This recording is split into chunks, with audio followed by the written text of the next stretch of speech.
How to use Walmart gift card online. Let's get started. First up, launch your preferred browser and navigate to the website of Walmart, or also you can launch your Walmart app. Then provide your credentials and log in to your account. Once logged in, you will land to the home page. Now, go ahead and select the items that you want to purchase. Add the items to the cart. Once you are done adding the items to the cart, what you want to do is head over to the cart section. Click on the cart icon given at the top right corner. Now you have to select your delivery option, then click on checkout. You will be directed to review order page. In this page, you're gonna find all the details of your product. Here you're gonna find this card number box. Now in this box, you'll need to type in Walmart gift card number.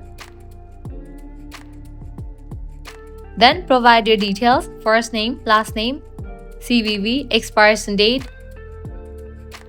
Provide a phone number. Likewise, select your billing address. And once you provide all these details, you can click on continue. With that, your gift card will be redeemed online and your order will also be placed.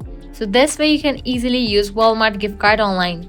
If this guide was helpful, don't forget to like, share and subscribe to our channel. Thanks for watching.